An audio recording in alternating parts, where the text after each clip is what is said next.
How you doing, man? How are you, Joe? I'm well.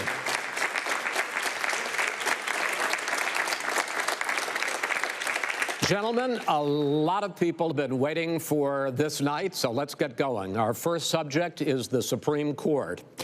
President Trump, you nominated Amy Coney Barrett over the weekend to succeed the late Ruth Bader Ginsburg on the court. You say the Constitution is clear about your obligation and the Senate's to consider a nominee to the court.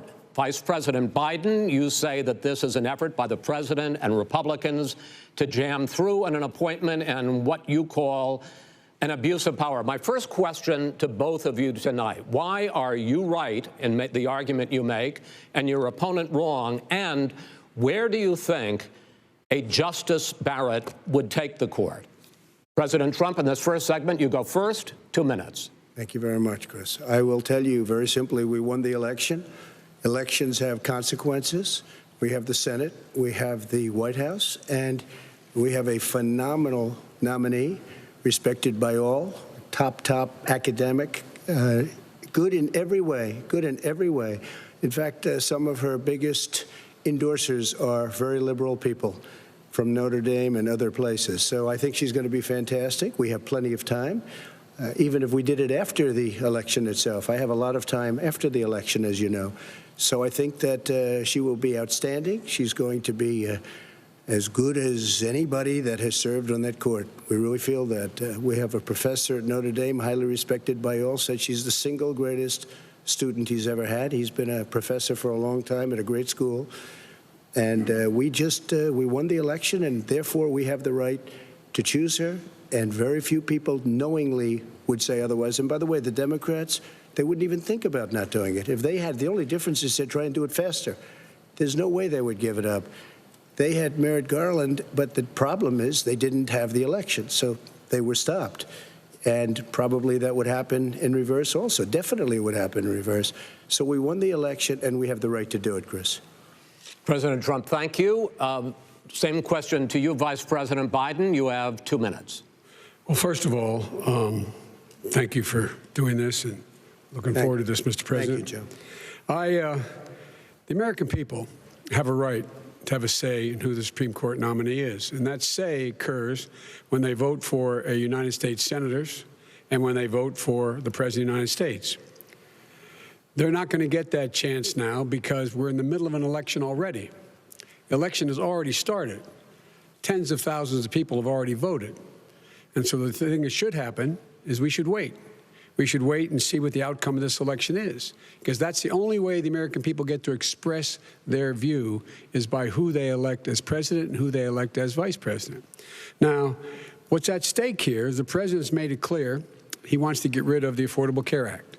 He's been running on that, he ran on that, and he's been governing on that. He's in the Supreme Court right now trying to get rid of the Affordable Care Act, which will strip 20 million people from having insurance, health insurance now, if it goes into court. And the justice, and I have nothing, I'm not opposed to the justice, she seems like a very fine person. But she's written before she went on the bench, which is her right, that she thinks that the Affordable Care Act is not constitutional. The other thing that's on the court, and if it's struck down, what happens? Women's rights are fundamentally changed. Once again, a woman could be pay more money because she has a pre-existing condition of pregnancy. They were able to charge a woman more for the same exact procedure a man gets. And that ended when we, in fact, passed the Affordable Care Act. And there's 100 million people who have pre-existing conditions, and they'll be taken away as well. Those pre-existing conditions, the insurance companies are going to love this. And so it's just not appropriate to do this before this election.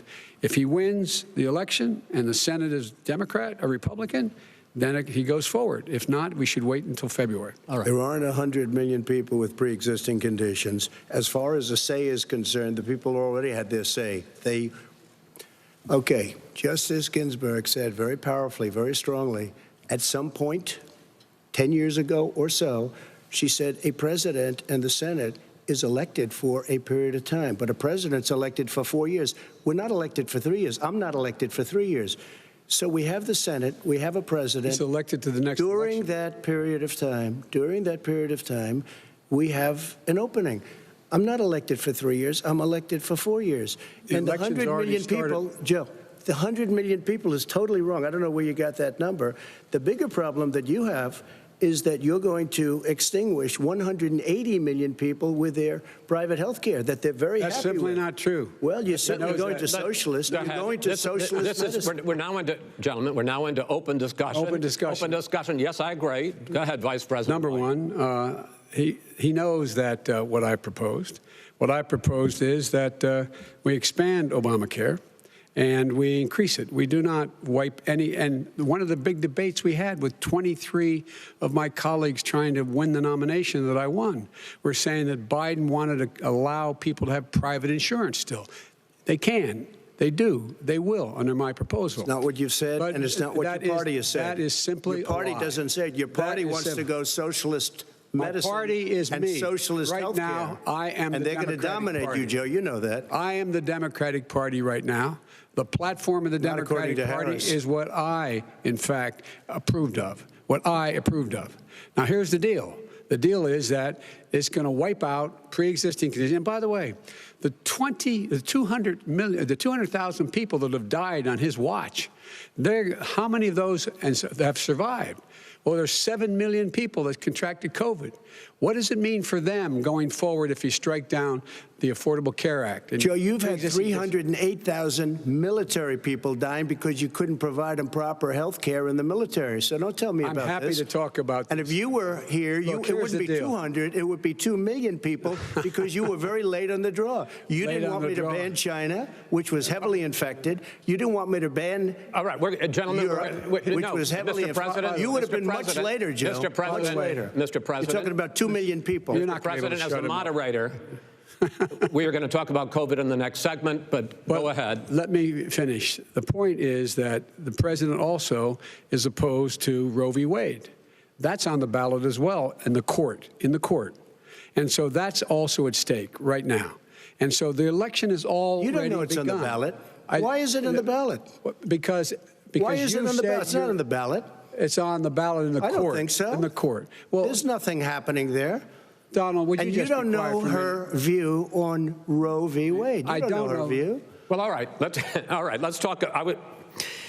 We got a lot to unpack here, gentlemen. We got a lot of time. So, on health care, and then we'll come back to Roe v. Wade. All right. Mr. President, the Supreme Court will hear a case a week after the election in which the Trump administration, along with 18 state attorneys general, are seeking to overturn That's right. Obamacare, to end Obamacare. You have spent the last... Because they want to give good health care. If I may ask my question, sir.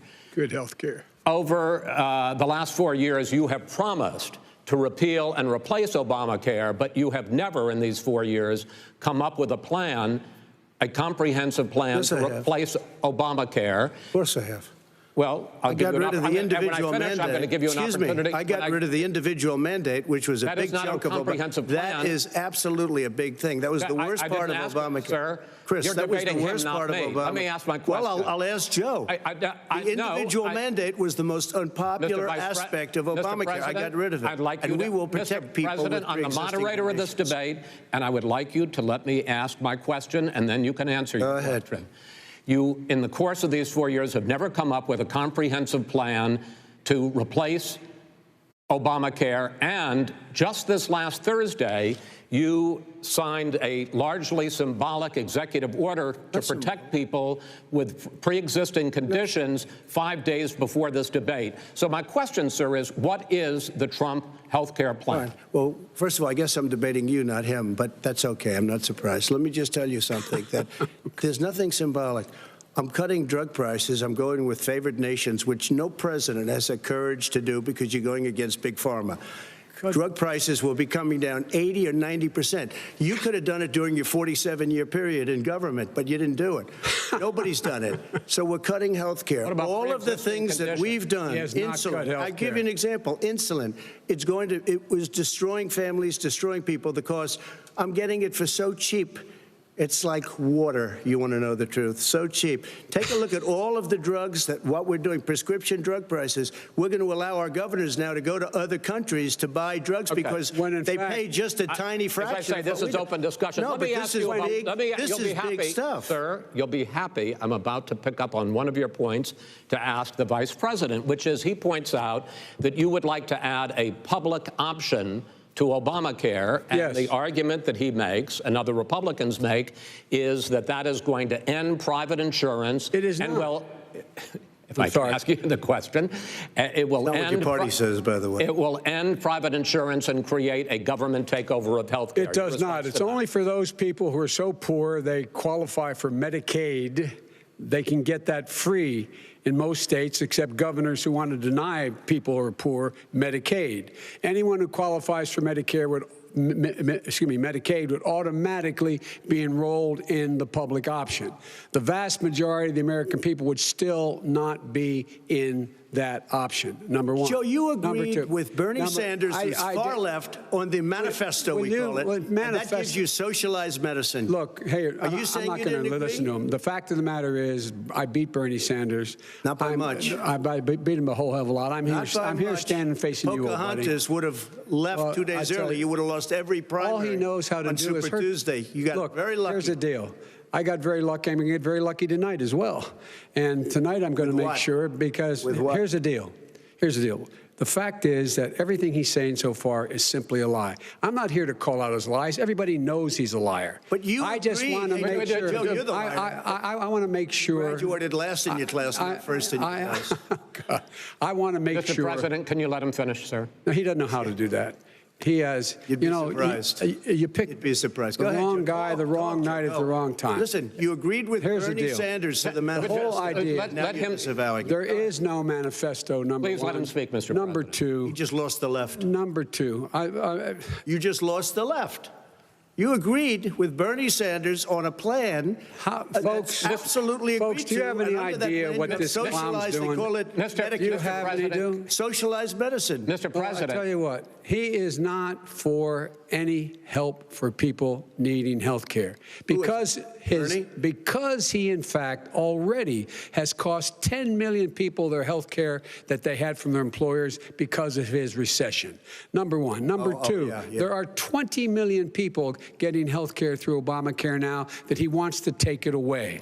He won't ever look you in the eye and say that's what he wants to do. Take it away. No, I want to give them better three, health care at a much lower price because and by the way, he doesn't know how. He doesn't know how to do that. I've already fixed it. He has never offered a plan. Fixed it to an extent. He has never done a single thing. As you might know, but probably don't. Gentlemen, you realize if you're both speaking at the same time, and it's too expensive. Let the president go ahead, sir. Obamacare is no good. We made it better, and I had a choice to make very early on. We took away the individual mandate. We guarantee pre-existing conditions, but took away the individual mandate.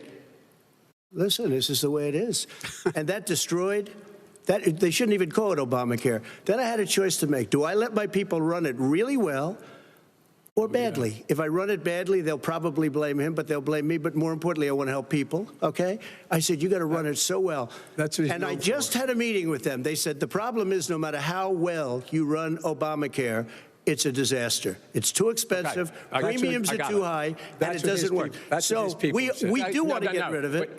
Chris, we want to get rid of it. I understand it, sir, but I have to give you roughly equal time. Good. Please let the vice president talk. Good. He has no plan for health care. Of course we do.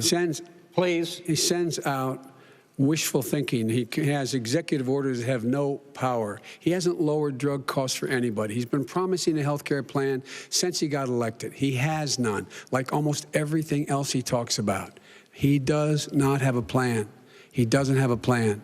And the fact is, this man doesn't know what he's talking about. All right. I have one final question for you, Sure. Mr. Vice President. If Senate Republicans, we were talking originally about the Supreme Court here, if Senate Republicans go ahead and confirm Justice Barrett, There has been talk about ending the filibuster or even packing the court, adding to the 9 justices there. You call this a distraction by the president, but in fact, it wasn't brought up by the president. It was brought up by some of your Democratic colleagues in the Congress. So my question to you is, you have refused in the past to talk about it. Are you willing to tell the American people tonight whether or not you will support either ending the filibuster or packing the court? Whatever position I take on that, that'll become the issue. The issue is the American people should speak. You should go out and vote. You're in voting now. Vote and let your senators know how strongly you feel. Vote now. Are you going to pack the court? Make sure you, in fact, let people know you're a senator. I'm not going to answer the question. Why wouldn't you answer that because question? the question is, the question is, Justice, radical left. Will you shut up, man? Listen, who is on your list, Joe? Who's on your list? Right. Gentlemen, I think this is so unprecedented. He's going to pack the court. We're not going to give a list. We have ended this segment. We're going to move on to the second segment. That was really a productive segment, wasn't it? Keep yapping, man. The people understand, Joe. They sure 47 years you've done nothing. They understand. All right. The second subject is COVID-19, which is an awfully serious subject. So let's try to be serious about it. We have had more than 7 million cases of coronavirus in the United States, and more than 200,000 people have died. Even after we produce a vaccine, experts say that it could be months or even years before we come back to anything approaching normal. My question for both of you is, based on what you have said and done so far, and what you have said you would do starting in 2021, why should the American people trust you more than your opponent to deal with this public health crisis going forward? In this case, the question goes to you first, sir. 2 minutes uninterrupted. Good luck. 200,000 dead. As you said, over 7 million infected in the United States. We, in fact, have 4% of the world's population, 20% of the deaths. 40,000 people a day are contracting COVID.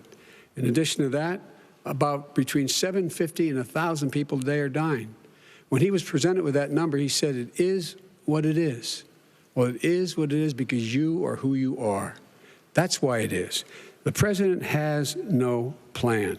He hasn't laid out anything. He knew all the way back in February how serious this crisis was. He knew it was a deadly disease. What did he do? He's on tape as acknowledging he knew it. He said he didn't tell us or give people a warning of it because he didn't want to panic the American people. You don't panic. He panicked. In addition to that, what did he do? He went in and we were insisting that the Chinese, the people we had on the ground in China should be able to go to Wuhan and determine for themselves how dangerous this was. He did not even ask Xi to do that. He told us what a great job Xi was doing. He said we owe him a debt of gratitude for being so transparent with us. And what did he do then? He then did nothing. He waited and waited and waited. He still doesn't have a plan. I laid out back in March exactly what we should be doing. And I laid out again in July what we should be doing. We should be providing all the protective gear possible. We should be providing the money the House has passed in order to be able to go out and get people the help they need to keep their businesses open schools. It costs a lot of money. You should get out of your bunker and get out of the sand trap and get in your golf course and go in the Oval Office and bring together the Democrats and Republicans and fund what needs to be done now to save lives. So if we would have listened to you. You have 2 minutes, sir.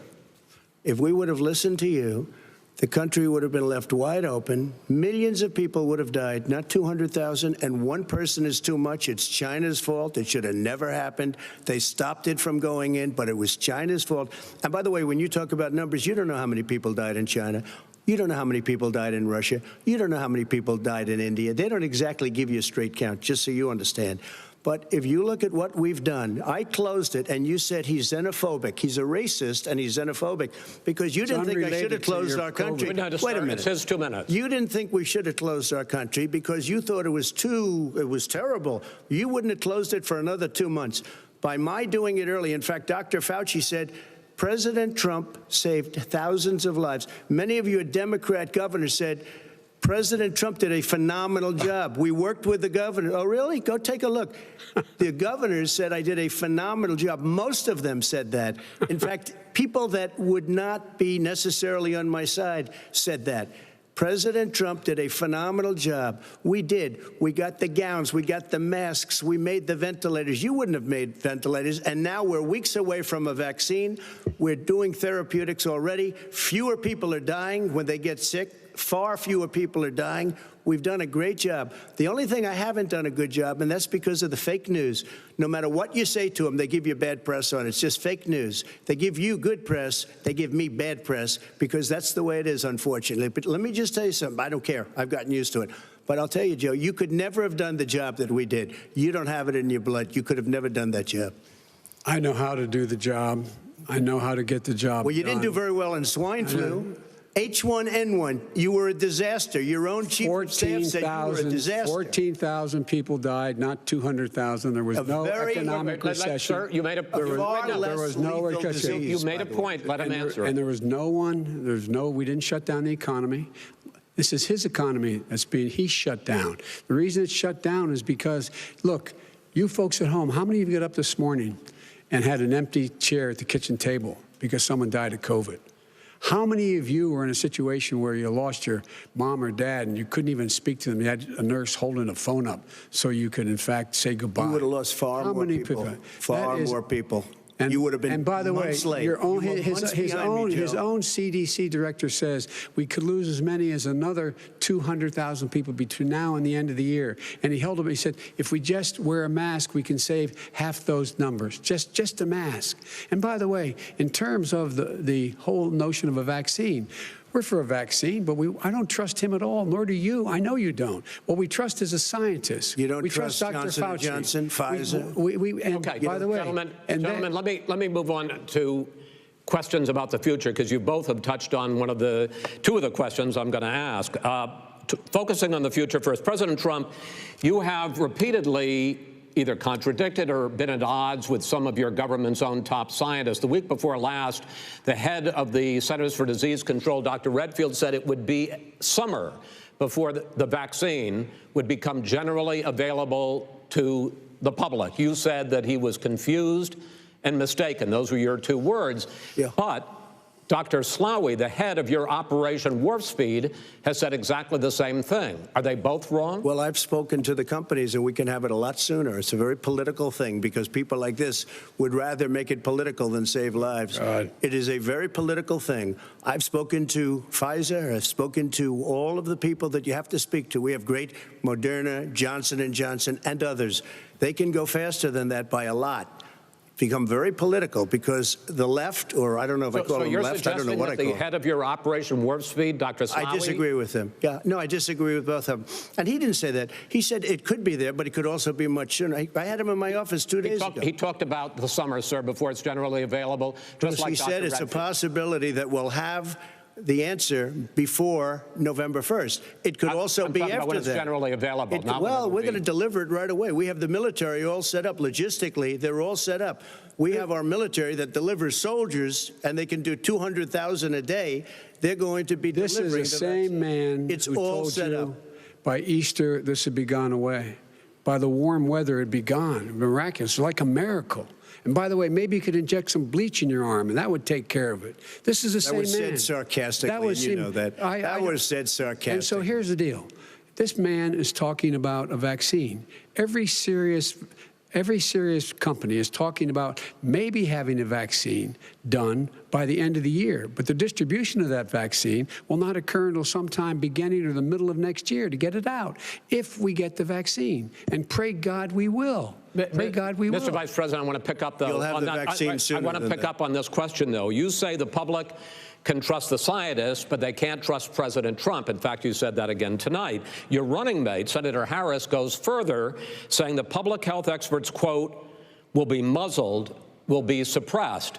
Given the fact that polls already show that people are concerned about the vaccine and are reluctant to take it, are you and your running mate, Senator Harris, contributing to that fear? No more than the question you just asked him. You pointed out.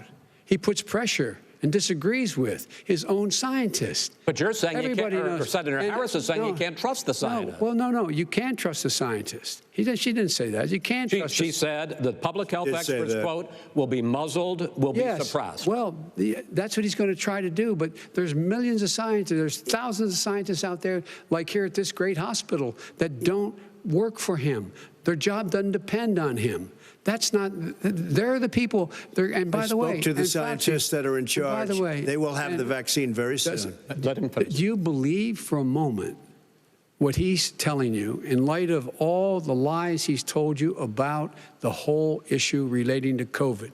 He still hasn't even acknowledged that he knew this was happening, knew how dangerous it was going to be back in February, and he didn't even tell you. He's on record as saying it. He panicked or he just looked at the stock market, one of the two, because guess what? A lot of people died, and a lot more are going to die unless he gets a lot smarter, a lot quicker. So, Mr. President? Did you use the word smart? So you said you went to Delaware State, but you forgot the name of your college. You didn't go to Delaware State. You graduated either the lowest or almost the lowest in your class. Don't ever use the word smart with me. Don't ever use that word. Oh, give me a break. Because you know what? There's nothing smart about you, Joe. 47 years, you've done nothing. Let's have this debate. And if you would have had, let me just tell you something, Joe. No, if you would have had the charge of what I was put through, I had to close the greatest economy in the history of our country. And by the way, now it's being built again. You see, and it's We're going going to get up to the fast. economy in the next segment, sir. Okay. It's going up fast. Okay. Look forward to talking. When it comes to how the virus has been handled so far, the two of you have taken very different approaches, and this is going to affect how the virus is handled going forward by whichever of you ends up becoming the next president. I want to quickly go through several of those. Reopenings. Vice President Biden, you have been much more reluctant than President Trump about reopening the economy and schools. Why, sir? Because he doesn't have a plan. If I were running, I know what the plan is. You've got to provide these businesses the ability to have the money to be able to reopen with the PPE as well as with the sanitation they need. You have to provide Tell that them to Nancy plastic. Pelosi. Well, he's just shush for a minute. Tell it to Nancy Pelosi and Schumer, by the Brian way, Chuck. Nancy Pelosi and Schumer, they have a plan. He won't even meet with them. The Republicans won't meet with him in the Senate. And he sits on his golf course. And, well, I mean, literally, think about it. You probably play more than I do, Joe. What about this question of reopenings and the fact? Well, he wants to shut down this country, and I want to keep it open. And we did a great thing by shutting it down. Wait a minute, Joe. Let me shut you down for a second, Joe, just for 1 second. He wants to shut down the country. We just went through it. We had to because we didn't know anything about the disease. Now we found that elderly people with heart problems and diabetes and different problems are very, very vulnerable. We learned a lot. Young children aren't. Even younger people aren't. We've learned a lot. But he wants to shut it down. More people will be hurt by continuing. If you look at Pennsylvania, if you look at certain states that have been shut down, they have Democrat governors all. One of the reasons they're shut down is because they want to keep it shut down until after the election on November 3rd. I want to move on to another because subject. it's a I want to move on to another subject. But those states are not doing well that are shut down right now. Respond to that. President Trump, you have begun to increasingly question the effectiveness of masks as a disease preventer. And in fact, recently you have cited the issue of waiters touching their masks and touching plates. Are you questioning the efficacy of masks? You have to understand, if you look, I mean, I have a mask right here. I put a mask on, when I think I need it.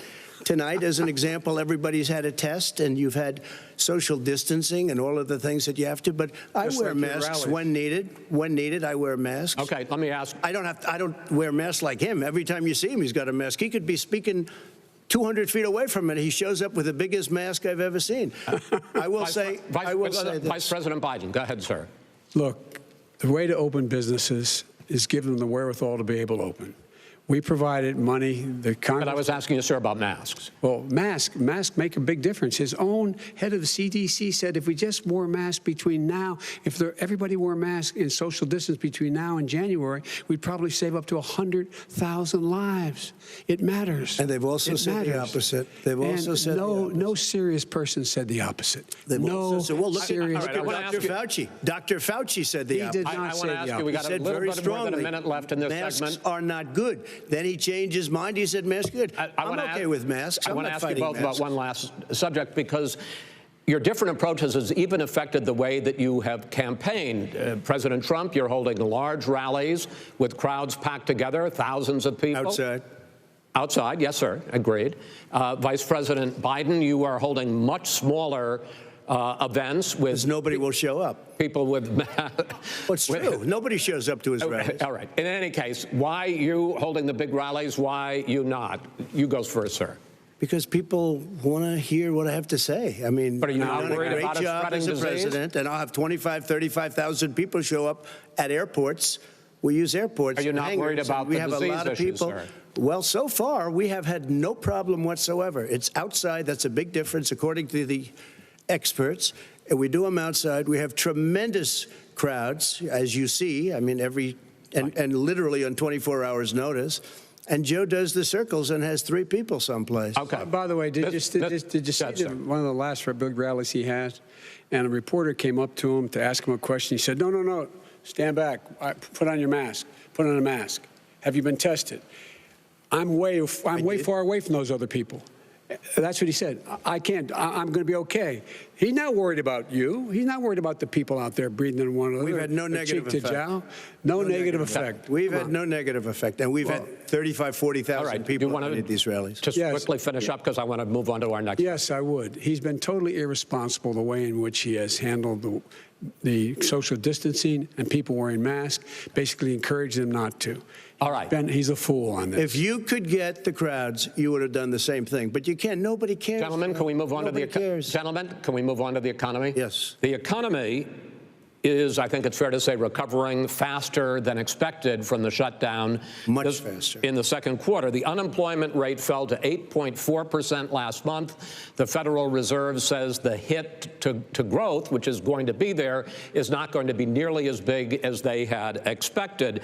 President Trump, you say we are in a V-shaped recovery. Vice President Biden, you say it's more of a K-shape. What difference does that mean to the American people in terms of the economy? President Trump, in this segment, you go first. So we built the greatest economy in history. We closed it down because of the China plague. When the plague came in, we closed it down, which was very hard psychologically to do. He didn't think we should close it down, and he was wrong. And again, 2 million people would be dead now instead of still 204,000 people is too much. One person is too much. Should have never happened from China. But what happened is we closed it down, and now we're reopening, and we're doing record business. We had 10.4 million people in a 4-month period that we've put back into the workforce. That's a record the likes of which nobody's ever seen before. And he wants to close down he will shut it down again. He will destroy this country. You know, a lot of people, between drugs and alcohol and depression, when you start shutting it down, you take a look at what's happening in some of your Democrat-run states where they have these tough shutdowns. And I'm telling you, it's because they don't want to open it. One of them came out last week. You saw that. Oh, we're going to open up on November 9th. Why November 9th? Because it's after the election. They think they're hurting us by keeping them closed. They're hurting people. People know what to do. They can social distance. They can wash their hands. They can wear masks. They can do whatever they want. But they got to open these states up. When you look at North Carolina, and these governors are under siege, Pennsylvania, Michigan, and a couple of others, you got to open these states up. It's not fair. You're talking about almost it's like being in prison. And you look at what's going on with divorce, look at what's going on with alcoholism and drugs. It's a very, very sad thing. And he'll close down the whole country. This guy will close down the whole country and destroy our country. Our country is coming back incredibly well, setting records as it does it. We don't need somebody to come in and say, let's shut it down. All right. Your 2 minutes, sir. We're now moved to you.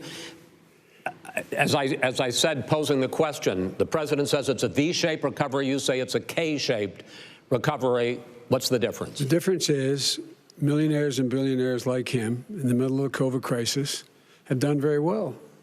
Billionaires have made another $300 billion because of his profligate tax proposal, and he only focused on the market. But you folks at home, you folks living in Scranton and Claymont and all the small towns and working class towns in America, how well are you doing? This guy paid a total of $750 in taxes. Sir, wait, no, sir, it's his wrong statement. Yeah, I understand. You've agreed to the 2 minutes, so please let him have it. Do I get my time back? The fact is that he has, in fact, worked on this in a way that he's going to be the first president of the United States to leave office having fewer jobs in his administration than when he became president. Fewer jobs than when he became president. First one in American history. Secondly, the people who have lost their jobs are those people who have been on the front lines, those people who have been saving our lives, those people who have been out there dying, people who've been putting themselves in the way to make sure that we could all try to make it. And the idea that he is insisting that we go forward and open when you have almost half the states in America with a significant increase in COVID deaths and COVID cases in the United States of America.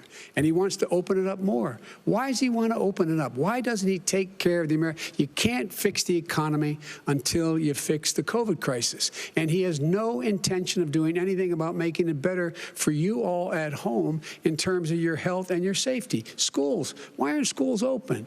Because it costs a lot of money to open them safely. You know, they were going to give, his administration was going to give the teachers and school students masks. And then they decided, no, couldn't do that because it's not a national emergency. Not a national emergency.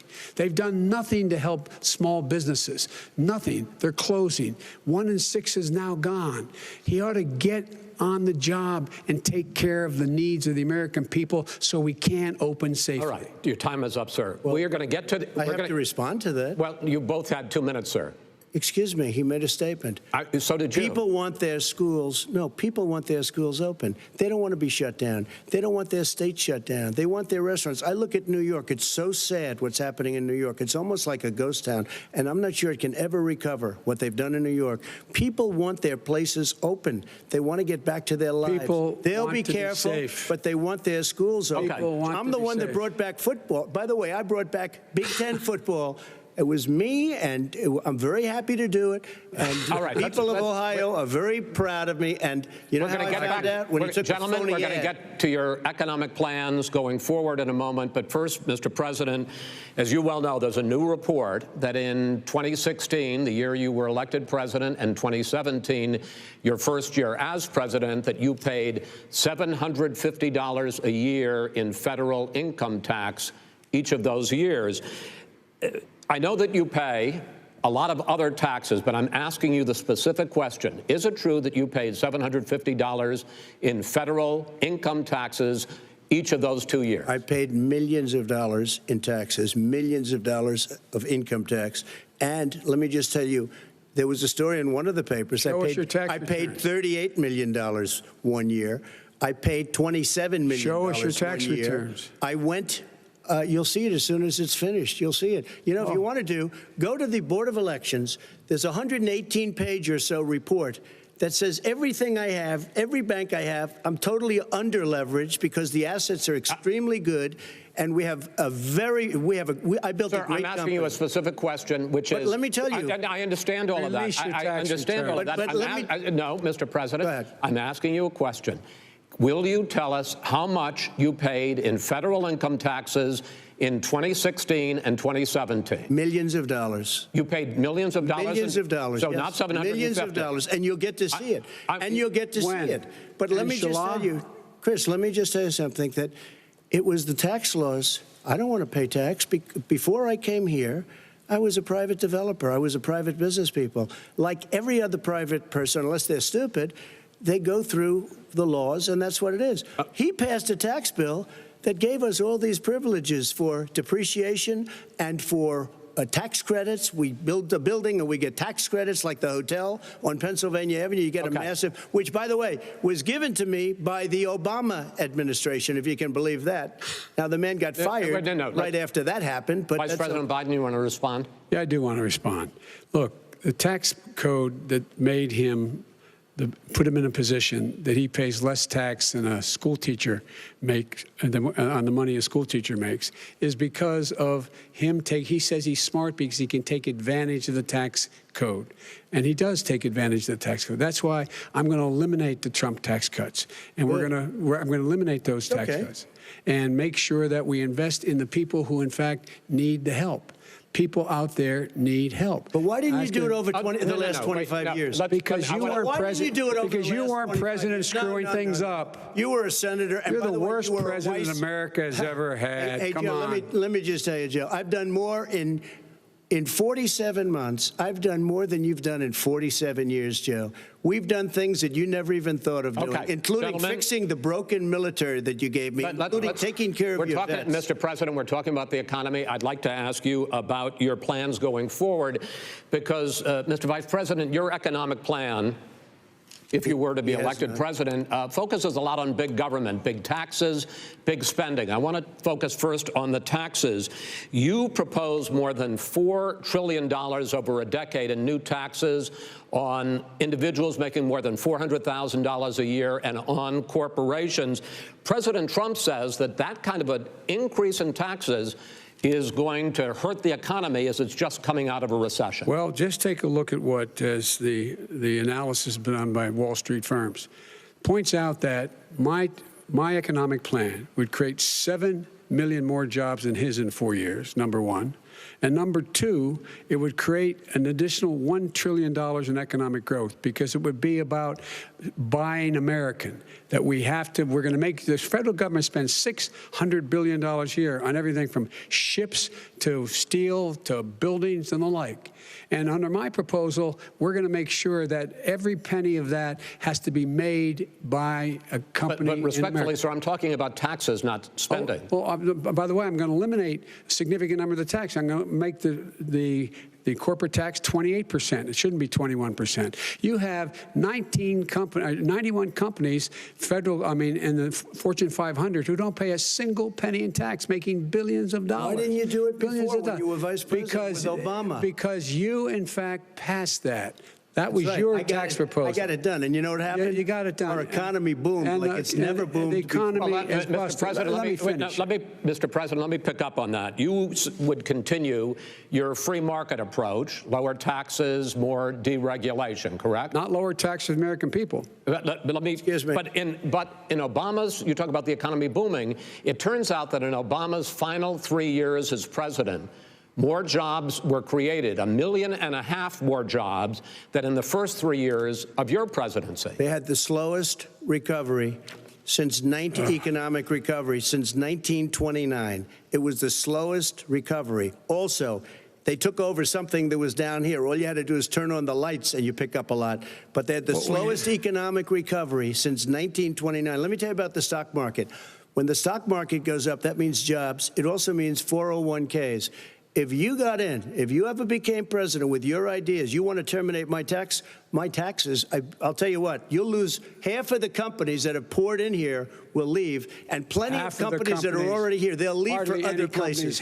They will leave, and you will have a depression, the likes of which you've never seen. Look, we inherited the worst recession short of a depression in American history. I was asked to bring it back. We were able to have an economic recovery that created the jobs you're talking about. We handed him a booming economy. He blew it. It wasn't booming. He blew it. It wasn't booming. It was the weakest recovery since 1929. Is it fair to say he blew it when, in fact, when there was record low unemployment before COVID? Yeah, but because what he did, even before COVID, manufacturing went in the hole. Manufacturing went in the hole. Excuse me, Chris. Wait. Number two. Chris. Number three. They said it would take. No, you're on number two. No. Chris. They said it would take a miracle to bring back manufacturing. I brought back 700,000 jobs. They brought back nothing. They gave up on manufacturing. Part of my standard fare. I'm the guy that brought back the automobile industry. All right, let him. We brought back. I was asked to bring back Chrysler and General Motors. We brought them back right here in the state of Ohio and Michigan. He blew it. They're gone. He blew it. And in fact, they're going. Ohio had the best year it's ever had last year. Michigan had the best year they've ever had. That is not Many true. car companies came in from Germany, from Japan, went to Michigan, went to Ohio. They're not having and they didn't come in with you. Mr. Vice President, go ahead. And so you take a look at what he's actually done. He's done very little. His trade deals are the same way. He talks about these great trade deals. You know, he talks about the art of the deal. China's perfected the art of the steal. We have a higher deficit with China now than we did before. We have the highest trade deficit China with ate Mexico. your lunch, down 18%. China ate your lunch, Joe, and no wonder your son goes in and he takes out billions of dollars. Takes out billions of dollars to manage. He makes millions of dollars. And also, while we're at it, why is it, just out of curiosity, the mayor of Moscow's wife gave your son $3.5 million. What did he do to deserve it? What did he do with Burisma to deserve $183,000? You've asked your question, let him answer. None of that is true. Oh, really? Totally, Mr. President, totally, Mr. President, please. Totally discredited. Totally discredited. And by the way, well, wait, he didn't get $3.5 million, Joe? Mr. Vice, he got $3.5 million. It is not true. Oh, really? Mr. President, it's an open discussion, please. Now, it's a fact. Well, you have raised an issue. Let the Vice President answer. Discredited. Did Burisma pay him $183,000 a month with no experience in energy? Mr. President, my son did nothing wrong at Burisma. I think he did. Mr. President, let him answer.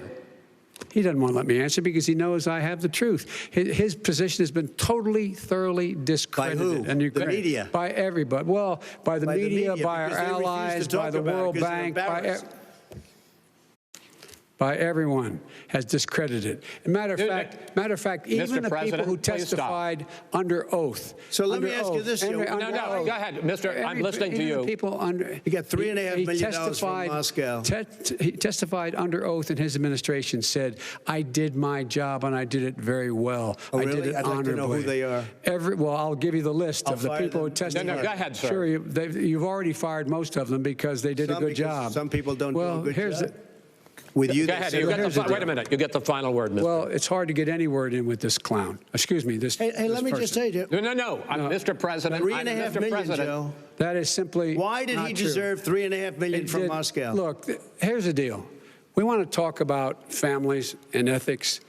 I don't want to do that. I mean, his family we could talk about all night. His family's already... My family lost a fortune by coming down and helping us with government. And that's such a... Mr. President. Every single one of them lost a fortune. This is not about my family or his family. It's about your family. The American people. He doesn't... That's not true. It doesn't want to talk about what you need. You, the American people. It's about you. That's what we're talking about here. All right. That's the end of the segment. We're moving on. He didn't take them. Well, Vice President, no. Can I be honest? It's a very important question. Try to be honest. He stood up. No, the answer to the question is no. Ukraine. No, sir. With $1 billion, if you that is absolutely not true. You're doing it. You're going to have true, gentlemen.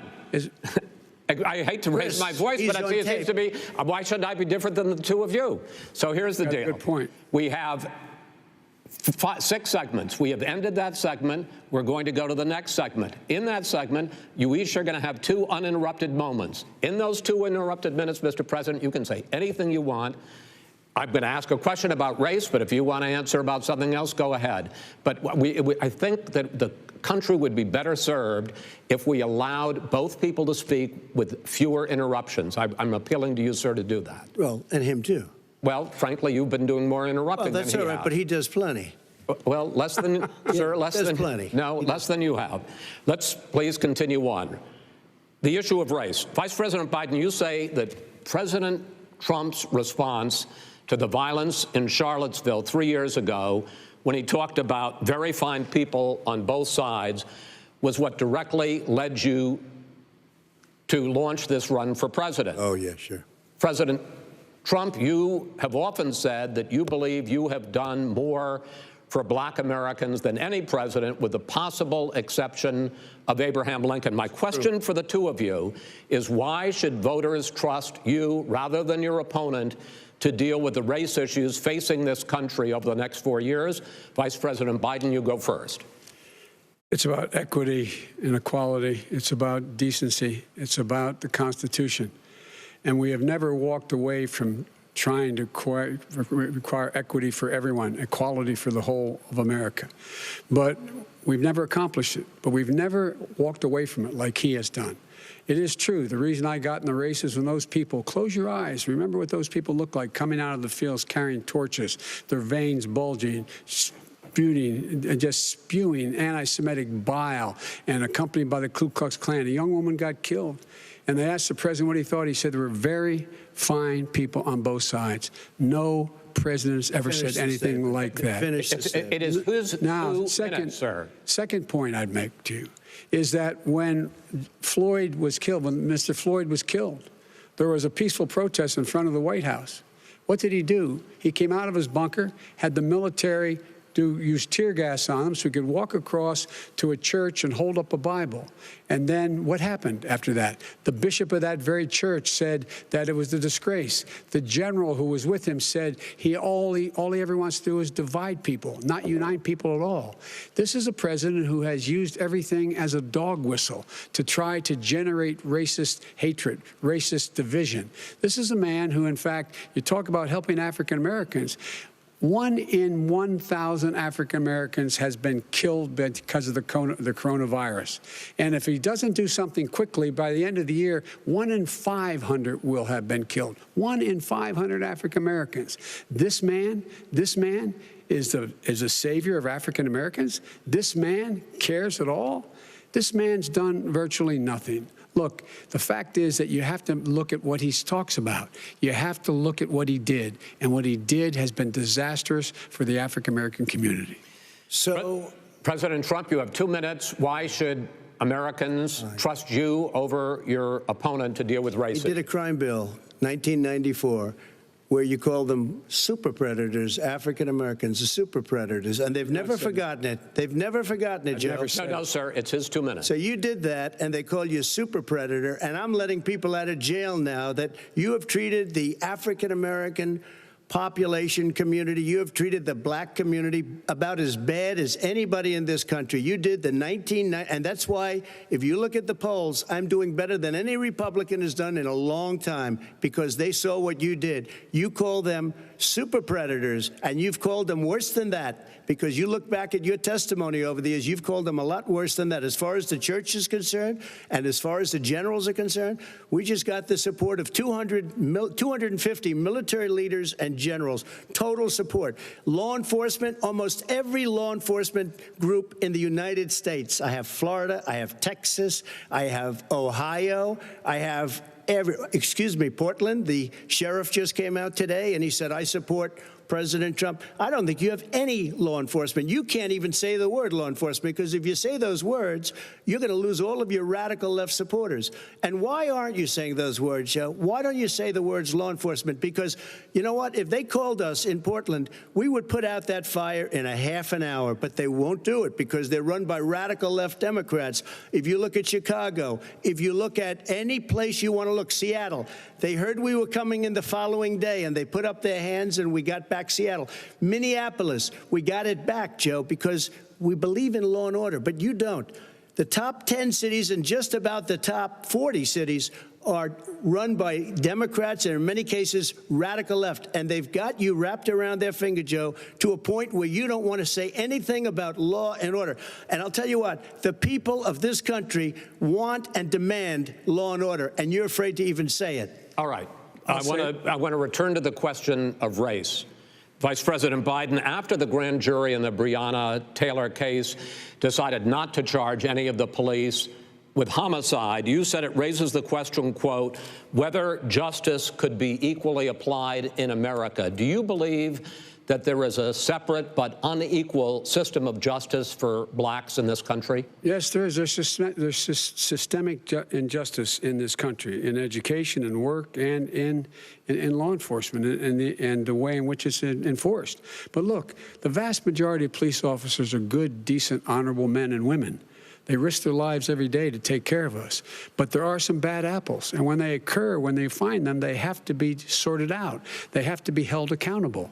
They have to be held accountable. And what I'm going to do as President of the United States is call together an entire group of people at the White House, well, everything from the civil rights groups to the police officers, the police chiefs, and we're going to work this out. We're going to work this out so we change the way in which we have more transparency in when these things happen. These cops aren't happy to see what happened to George Floyd. These cops aren't happy to see what happened to Breonna Taylor. Most don't like it. But we have to have a system where people are held accountable. And by the way, violence in response is never appropriate. Never appropriate. Peaceful protest is. Violence is never appropriate. All right, what is peaceful protest? When they run through the middle of a town and burn down your stores and kill people all over the place, that and you is say not peaceful protest? President Trump, no, it's I'm not asking. But you say it is. President Trump, I'd like to continue with the issue of race. I promise we're going to get to the issue of law and order in a moment. Fine. This month, your administration directed federal agencies to end racial sensitivity training that addresses white privilege or critical race theory. Why did you decide to do that, to end racial sensitivity training? And do you believe that there is systemic racism in this country, sir?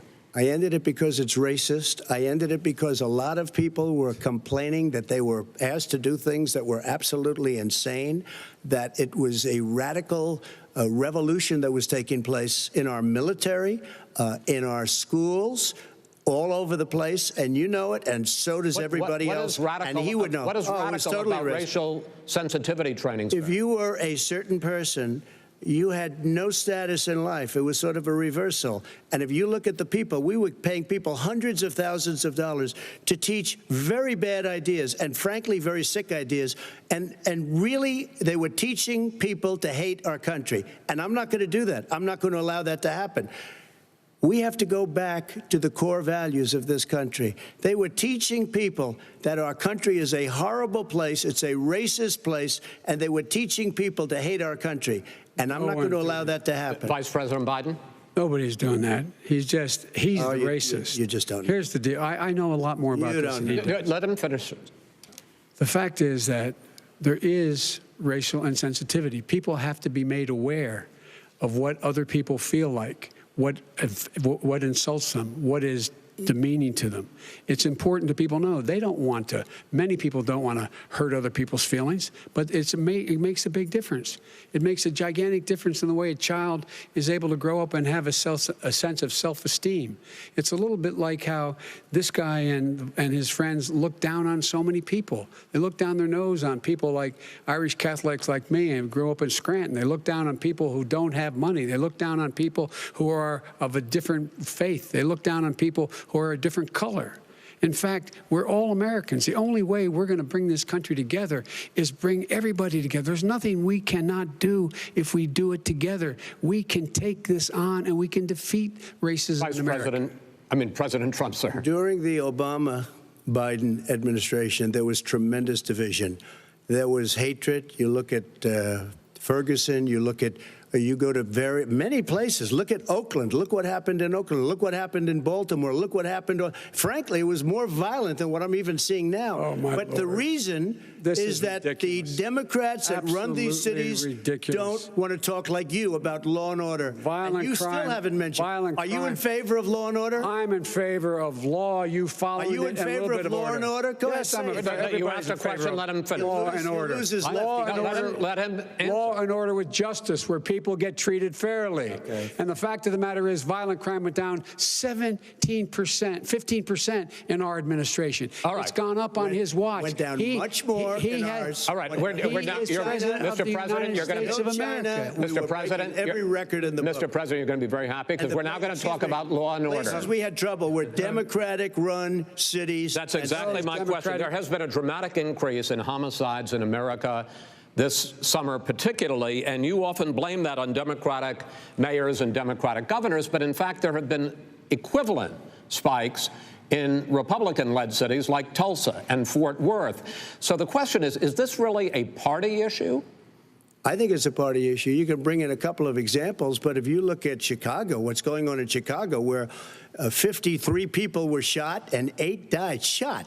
If you look at New York, where it's going up like nobody's ever seen anything, the numbers are going up 100, 150, 200% crime. It is crazy what's going on. And he doesn't want to say law and order because he can't, because he'll lose his radical left supporters. And once he does that, it's over with. But if he ever got to run this country and they ran it the way he would want to run it, our suburbs would be gone. By the way, our suburbs would be gone, and you would see problems like you've never seen. He would know a suburb unless he took a wrong turn. Oh, I know suburbs. He would not. So much Go ahead. Wait a minute. I was raised in the suburbs. This is not 1950. All these dog whistles and racism don't work anymore. Suburbs are by and large integrated. There's many people today driving their kids to soccer practice and or to black and white and Hispanic in the same car as there have been any time in the past. What really is a threat to the suburbs and their safety is his failure to deal with COVID. They're dying in the suburbs. His failure to deal with the environment. They're being flooded.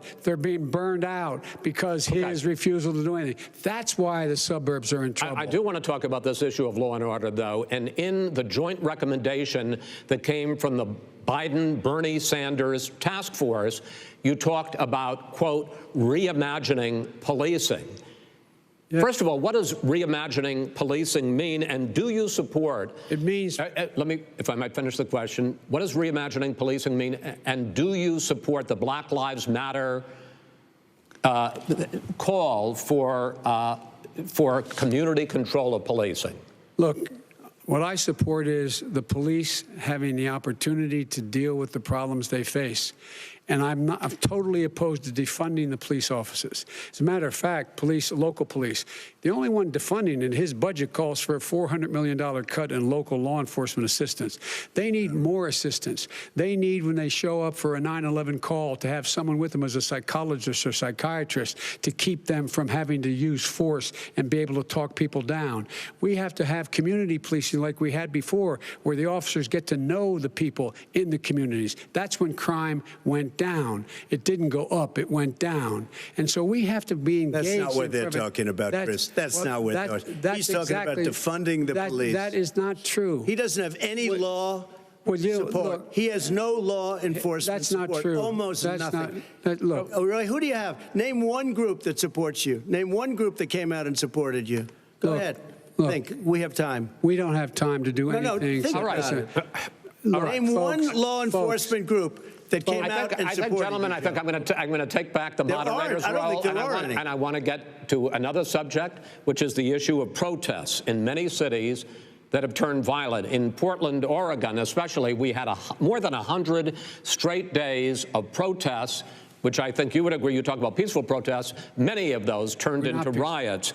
Mr. Vice President, you say that people who commit crimes should be held accountable. The question I have, though, is, as the Democratic nominee, and earlier tonight you said that you are the Democratic Party right now, have you ever called the Democratic mayor of Portland or the Democratic governor of Oregon and said, hey, you got to stop this, bring in the National Guard, do whatever it takes, but you stop the days and months of violence in Portland? I don't hold public office now. I am a former vice president. I've made it clear. I've made it clear in my public statements that the violence should be prosecuted. It should be prosecuted, and anyone who commits it. But you've never called for the people, the leader. Excuse me, sir.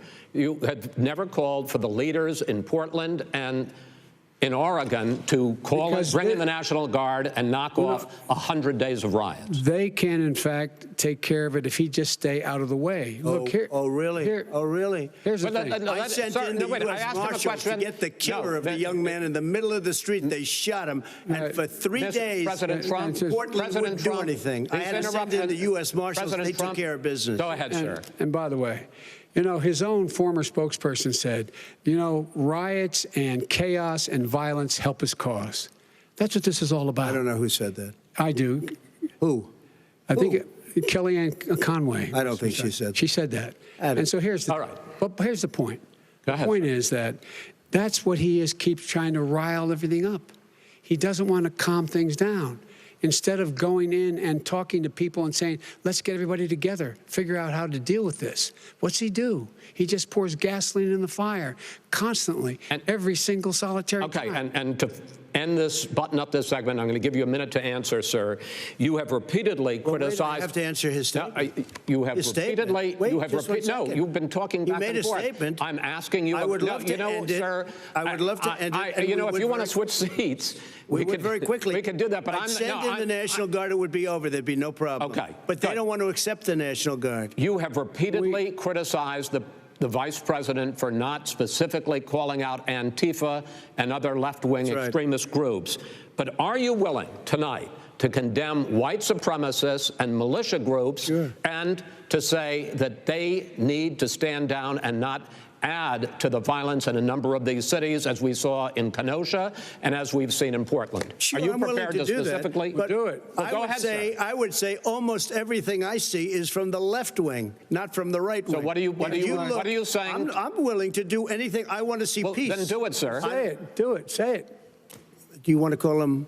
What do you want to call him? Give me a name. Give me a White name. supremacists and Who would white you like me to condemn? White supremacists and right Proud Boys, stand back and stand by. But I'll tell you what. Somebody's got to do something about Antifa and the left, because this is not a right-wing problem. This is a left-wing. FBI director This is a left-wing problem. White supremacist. Antifa's an idea, not an organization. Oh, you got to be not kidding. militia. That's what his FBI, FBI director said. Well, then you know what? No, we're done, sir. We're moving on to the next. We're moving. When a bat hits you over the head, that's not an idea. Everybody in your administration tells you the truth has a bad idea. Can I tell you what? You have no ideas. Antifa is a dangerous, all right, radical gentlemen, group. we're now moving on to the Trump and Biden records. They'll overthrow you. When a president, I'm going to ask a question. When the president seeks a second term, it is generally a referendum on his record.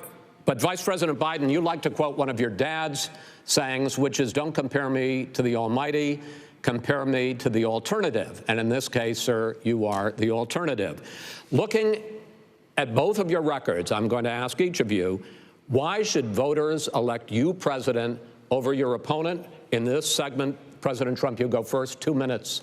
Because there has never been an administration or president who has done more than I've done in a period of 3.5 years. And that's despite the impeachment hoax.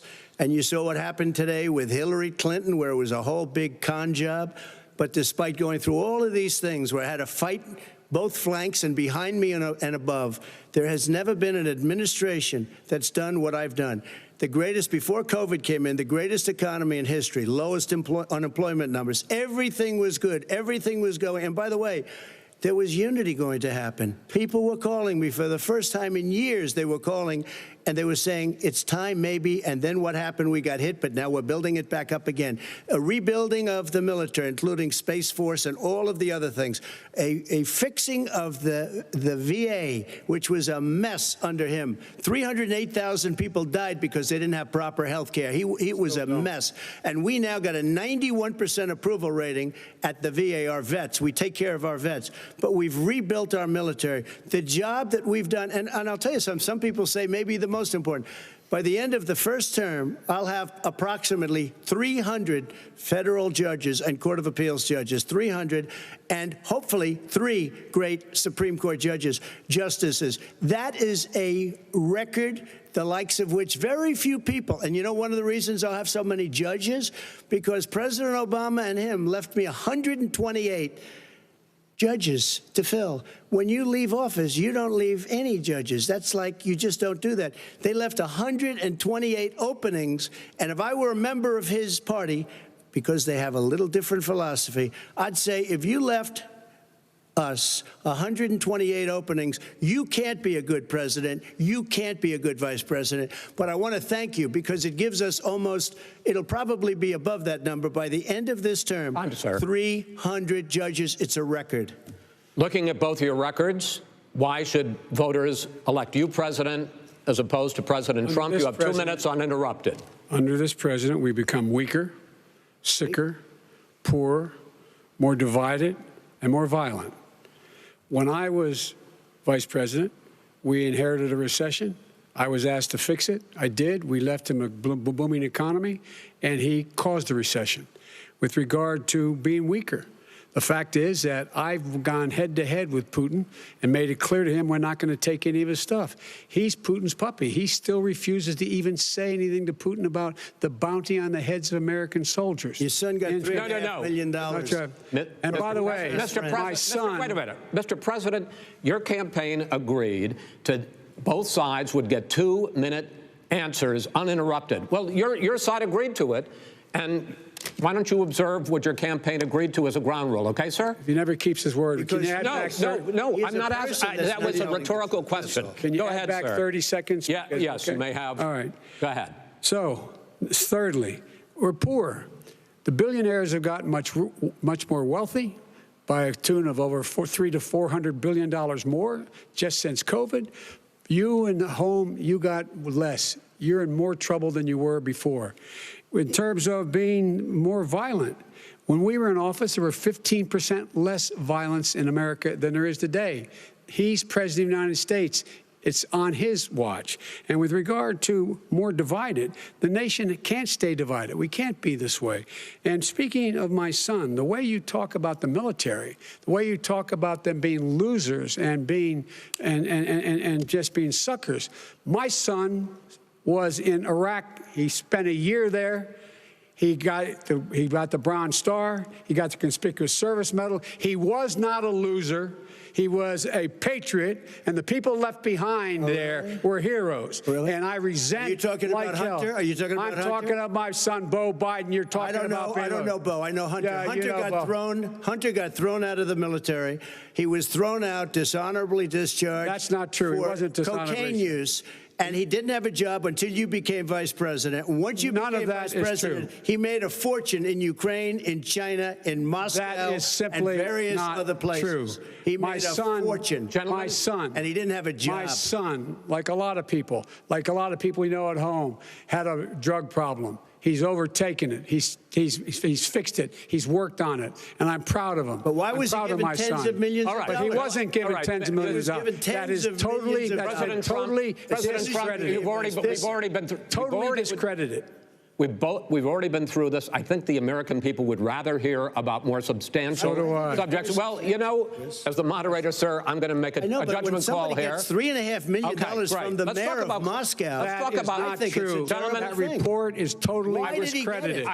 Mitt Romney on that committee said it wasn't worth taxpayers' money, that report. It was written for political reasons. You know, I'd like to talk about climate change. So would I. Okay. The forest fires in the West are raging now. They have burned millions of acres. They have displaced hundreds of thousands of people. When state officials there blame the fires on climate change, Mr. President, you said, I don't think the science knows. Over your 4 years, you have pulled the U.S. out of the Paris Climate Accord. You have rolled back a number of Obama environmental records. What do you believe about the science of climate change, and what will you do in the next 4 years to confront it? I want crystal clean water and air. I want beautiful, clean air. We have now the lowest carbon. If you look at our numbers right now, we are doing phenomenally. But I haven't destroyed our businesses. Our businesses aren't put out of commission. If you look at the Paris Accord, it was a disaster from our standpoint. And people are actually very happy about what's going on because our businesses are doing well. As far as the fires are concerned, you need forest management in addition to everything else. The forest floors are loaded up with trees, dead trees that are years old, and they're like tinder, and leaves and everything else. You drop a cigarette in there, the whole forest burns down. You've got to have forest management. Got to have cuts. What do you believe about the science of climate change, sir? I believe that we have to do everything we can to have immaculate air, immaculate water, and do whatever else we can that's good. You know, we're planting 1 billion trees, the Billion Tree Project, and it's very exciting for a lot of people. That human pollution, greenhouse gas emissions contributes to the global warming of this planet? I think a lot of things do, but I think to an extent, yes.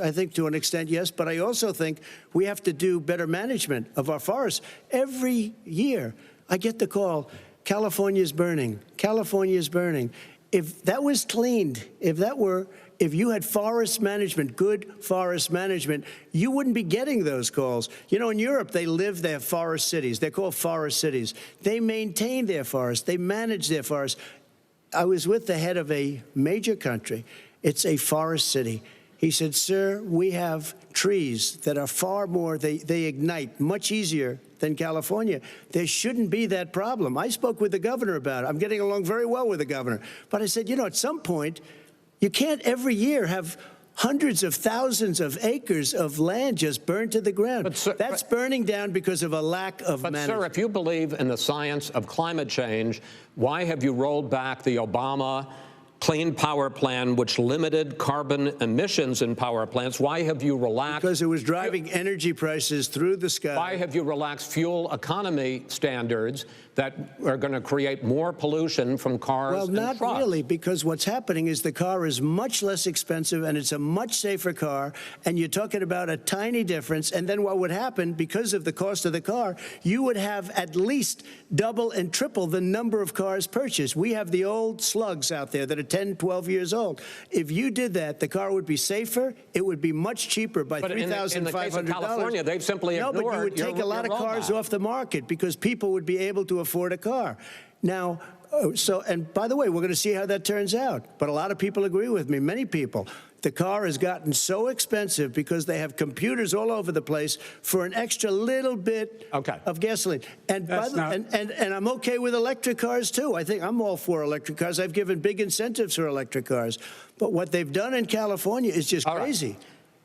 Vice President Biden, I'd like you to respond to the president's climate change record, but I also want to ask you about a concern. You proposed $2 trillion in green jobs. You talk about new limits, not abolishing, but new limits on fracking, ending the use of fossil fuels to generate electricity by 2035, and zero net emission of greenhouse gases by 2050. The president says a lot of these things would tank the economy and cost millions of jobs. He's absolutely wrong, number one. Number two, if in fact, during our administration, the Recovery Act, I was in charge, able to bring down the cost of renewable energy to cheaper than or as cheap as coal and gas and oil. Nobody's going to build another coal-fired plant in America. No one's going to build another oil-fired plant in America. They're going to move to renewable energy, number one. Number two, we're going to make sure that we are able to take the federal fleet and turn it into a fleet that's run on their electric vehicles. Making sure that we can do that, we're going to put 500,000 charging stations in all of the highways that we're going to be building in the future. We're going to build an economy that, in fact, is going to provide for the ability us to take 4 million buildings and make sure that they, in fact, are weatherized in a way that, in fact, they'll emit significantly less gas and oil because the heat will not be going out. There's so many things that we can do now to create thousands and thousands of jobs. We can get to net zero in terms of energy production by 2035. Not only not costing people jobs, creating millions of good-paying jobs, not $15 an hour, but prevailing wage, by having a new infrastructure that, in fact, is green. And the first thing I will do, I will rejoin the Paris Accord. I will join the Paris Accord because with us out of it, look what's happening. It's all falling apart. And talk about someone who has no relationship with foreign policy. Brazil, the rainforests of Brazil are being torn down, are being ripped down. More carbon is absorbed in that rainforest than every bit of carbon that's emitted in the United States. Instead of doing something about that, I would be gathering up and making sure we had the countries of the world coming up with $20 billion and say, here's $20 billion. Stop tearing down the forest. And if you don't, then you're going to have significant economic consequences. What about the argument that President Trump basically says that you have to balance environmental interests and economic interests, and he's drawn his line? Well, he hadn't drawn a line. He still, for example, makes sure that he wants to make sure that methane's not a problem. You can now emit more methane without it being a problem. Methane. This is a guy who says that you don't have to have mileage standards for automobiles that exist now. This is a guy who says that Well, the fact is, it's all true. And here's the deal. Talking about the Green New Deal, and it's not $2 billion or $20 billion, as you said. It's $100 trillion. I'm talking about where they want to rip down buildings and rebuild the building. No, it's the dumbest, most ridiculous. Where airplanes are out of business, where two-car systems are out, where they want to take out the cows too. You know, that's not true either, right? This is a $100 trillion. Look, that's more money than our country could make in 100 years if we're not going to. The case. All right, let me destroy our because I actually, wait a minute, sir. I actually have studied your plan, and it includes upgrading 4 million buildings, weatherizing 2 million homes over 4 years, building 1.5 million energy-efficient homes. So the question becomes, the president is saying, I think some people who support the president would say that sounds like it's going to cost a lot of money and hurt the economy. What it's going to do is going to create thousands and millions of jobs, good-paying jobs. Let him finish, sir. He doesn't know how to do that. $100 billion. The fact is, it's going to create millions of good-paying jobs, and these tax incentives to people for people to weatherize, which he wants to get rid of. It's going to make the economy much safer. Look how much we're paying now to deal with the hurricanes. By the way, he has an answer for hurricanes. He said maybe we should drop a nuclear weapon on them. They may. I never said that. That's what he did say. You made it up. And here's the deal. You make up a we are going to be in a position where we can create hard, good jobs by making sure the environment is clean and we all are in better shape. We spend billions of dollars now. Billions of dollars on floods, hurricanes, rising seas. We're in real trouble. Look what's happened just in the Midwest with these storms that come through and wipe out entire sections and counties in Iowa. That didn't happen before. They're because of global warming. We make up 15% of the world's problem. We, in fact, but the rest of the world, we've got to get them to come along. That's why we have to get back into the Paris Accord. All right, gentlemen. Wait a minute, Chris. So why didn't he do it for 47 years? You were vice president. Why didn't you get the world? China sends up real dirt into the air. Russia does. India does. They all do. We're supposed to be good. And by the way, he made a couple of statements. The Green New Deal is $100 trillion, that is not $20 billion. My plan. That's the Green New you want to Deal rebuild every is building. Not my plan. You want to rebuild every. If he knew anything about, if he knew anything he made a about, statement about the military. He said I said something about the military. He and his friends made it up, and then they went with it. I never said it. Okay, that is what not he true. did Sir, is he you're done in this segment. He called the military Mr. Vice President, stupid bastards. I and did he said not it on say tape. He said stupid bastards. He said it. Stop. I would never say that. Play it. Go ahead. Mr. Vice President answered his final question. The final question is, I can't remember which of all his rantings. I'm having a little trouble myself, but and about the economy and about this question of what it's going to cost. The economy. I mean, the Green New Deal and the idea of what your environmental changes will do. The Green New Deal will pay for itself as we move forward. We're not going to build plants that, in fact, are great polluting plants. So do you support the Green New Deal? Pardon me? Do you support? No, I don't support the Green New Deal. Oh, you don't? Oh, well, that's a big statement. I support that means you just Biden. lost the radical left. I support the Biden plan that I put forward. Okay. The Biden plan, which is different than what he calls the radical Green New Deal. All right, gentlemen, final segment, election integrity. As we meet tonight, millions of Americans are receiving mail-in ballots or going to vote early. How confident should we be that this will be a fair election, and what are you prepared to do over the next 5+ weeks, because it'll not only be to Election Day, but also counting some ballots, mail-in ballots after Election Day?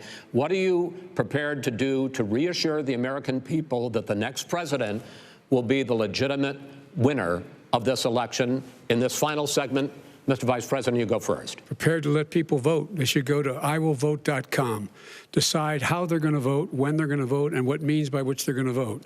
His own Homeland Security director, and as well as the FBI director, says there is no evidence at all that mail-in ballots are a source of of being manipulated and cheating. They said that. The fact is that there are going to be millions of people because of COVID that are going to be voting by mail-in ballots, like he does, by the way. He sits behind the Resolute desk and sends his ballot to Florida, number one. Number two, we're going to make sure that those people who want to vote in person are able to vote because enough poll watchers are there to make sure they can socially distance. The polls are open on time, and the polls stay open until the votes are counted. And this is all about trying to dissuade people from voting because he's trying to scare people into thinking that it's not going to be legitimate. Show up and vote. You will determine the outcome of this election. Vote, vote, vote. If you're able to vote early in your state, vote early. If you're able to vote in person, vote in person. Vote whatever way is the best way for you, because he cannot stop you from being able to determine the outcome of this election. And in terms of whether or not when the votes are counted, and they're all counted, that will be accepted. If I win, that will be accepted. If I lose, that will be accepted. But by the way, if in fact he says he's not sure what he's going to accept, well, let me tell you something. It doesn't matter, because if we get the votes, it's going to be all over. He's going to go. He can't stay in power. It won't happen. It won't happen. So vote. Just make sure you understand you have it in your control to determine what this country is going to look like the next 4 years. Is it going to change? Or you get 4 more years of these lies?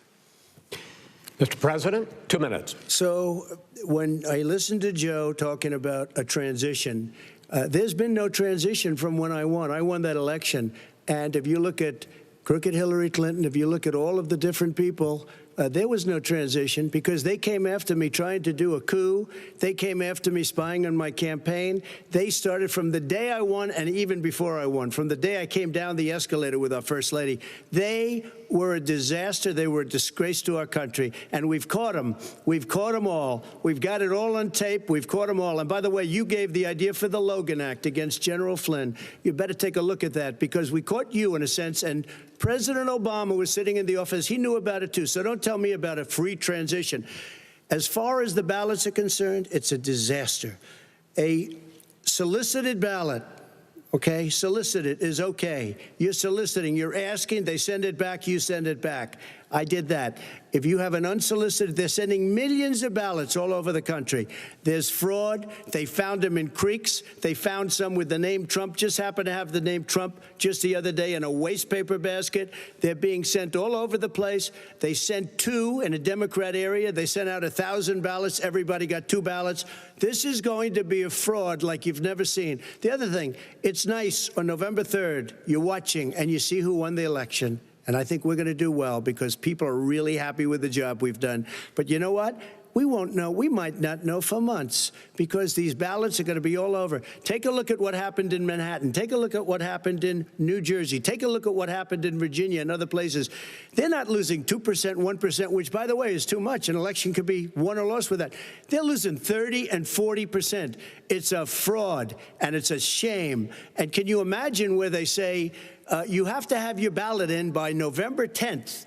November 10th. That means that's 7 days after the election, in theory, should have been announced. Okay. We have major states with that. Sir, all run by Democrats. 2 minutes is 2 minutes. All run by Democrats. It's President Trump, it's a rigged election. You're going to be able to continue.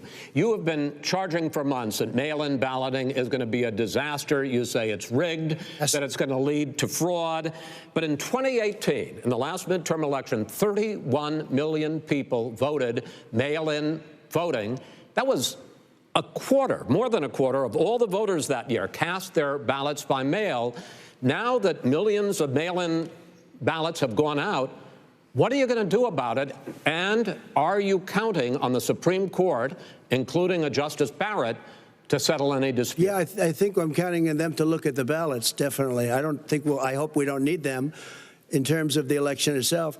But for the ballots, I think so, because what's happening is incredible. I read today, where at least 1% of the ballots for 2016 were invalidated. They take them. We don't like them. We don't like them. But what they are you throw going to them do out about left it? There and are right. millions of ballots going out right now. What you do is you go and vote. You do a solicited ballot, and that's okay, or you go and vote. I'm asking you about the fact that millions of people You go and vote. you go and No, vote but what I'm saying is, what are you like they gonna do used about to the in fact the that old. millions of people? You either do, Chris, a solicited ballot where you're sending it in, they're sending it back, and you're sending. They have mailmen with lots of it. Did you see what's going on? Take a look at West Virginia, mailmen selling the ballots. They're being sold. They're being dumped in rivers. This is a horrible thing for our country. There is no. This is not. There is no. This is not evidence going of to that. end well. There is Okay. no This evidence is of that. not going Vice to President end well. Biden. 5 states In fact, have had go ahead, mail-in sir. ballots for the last decade or more. 5, including 2 Republican states. And you don't have to solicit the ballot. It's sent to you. It's sent to your home. What we're saying is, they're saying is that it has to be a postmark by the time, by Election Day. If it doesn't get in till the 7th, 8th, 9th, it still should be counted. He's just afraid of counting the votes because he knows You're the wrong. outcome. You're No, wrong. I want to continue with you on I this, love Vice counting the President votes. Biden. Chris, he's so wrong when he makes a in fact, statement no, like that. excuse me. Vice President Biden, the biggest problem, in fact, over the years with mail-in voting has not been fraud historically. It has been that sizable numbers, sometimes hundreds of thousands of ballots are thrown out because they have not been properly filled out, or there is some other irregularity, or they missed the deadline. So the question I have is, are you concerned that the Supreme Court with a Justice Barrett will settle any dispute? I'm concerned that any court would settle this because here's the deal. When you get a ballot and you fill it out, you're supposed to have an affidavit. If you didn't know, you have someone say that this is me. You should be able to, if in fact you can verify that's you before the ballot is thrown out, that's sufficient to be able to count the ballot because someone made a mistake and not dotting the correct I. Who they voted for, testify, say who they voted for, say it's you. That is totally legitimate. All right. Excuse me, Chris, when you have 80 million ballots, I have a final Senate question. and swamping the system, you know it can't be done. You know it can't, and already there's been fraud. Mail service delivers wait a minute, gentlemen. In the 185 final million question pieces of mail a is, day. in 8 states, we can keep talking. In 8 states, election workers are prohibited, currently by law, 8 states, from even beginning to process ballots, even take them out of the envelopes and flatten them until Election Day. That means that it's likely, because there's going to be a huge increase in mail-in balloting, that we are not going to know on election night who the winner is, that it could be days, it could be weeks, could be months, until we find out who the new president is. So first for you, sir, finally for the vice president, I hope neither of you will interrupt the other. Will you urge your supporters to stay calm during this extended period, not to engage in any civil unrest? And will you pledge tonight that you will not declare victory until the election has been independently certified? President Trump, you go first. I'm urging my supporters to go into the polls and watch very carefully, because that's what has to happen. I am urging them to do it. As you know, today there was a big problem. In Philadelphia, they went in to watch. They're called poll watchers, a very safe, very nice thing. They were thrown out. They weren't allowed to watch. You know why? Because bad things happen in Philadelphia, bad things. And I am urging my people. I hope it's going to be a fair election. If it's a fair election, I am 100% on board. But if I see tens of thousands of ballots being manipulated, I can't go along with that. And I'll tell you what, does that mean, from a common sense, does that mean you're going to tell your people to take to the street? It means you have a fraudulent election. You're sending out 80 million ballots. They're not equipped to. These people aren't equipped to handle it. Number one. Number two, they cheat. They cheat. Hey, they found ballots in a waste paper basket 3 days ago, and they all had the name military ballots. They were military. They all had the name Trump on them. Vice President you think Biden, that's good? Vice President Biden, final question for you. Will you urge your supporters to stay calm while the vote is counted, and will you pledge not to declare victory until the election is independently certified? Yes, and here's the deal. We count the ballots, as you pointed out. Some of these ballots in some states can't even be opened until Election Day. And if there's thousands of ballots, it's going to take time to do it. And by the way, our military, they've been voting by ballots since at the end of the Civil War, in effect. And that's what's going to happen. Why was it not? Why is it for them somehow not fraudulent? It's the same process. It's honest. No one has established at all that there is fraud related to mail-in ballots, that somehow it's a fraudulent process. It's already been established. Take a look at Carolyn Maloney's race. You had an opportunity to respond. Look at Carolyn Maloney. Go ahead. They have no idea what happened. Vice President Biden, go ahead. He has no idea what he's talking about. Here's the deal. The fact is, I will accept it, and he will too. You know why?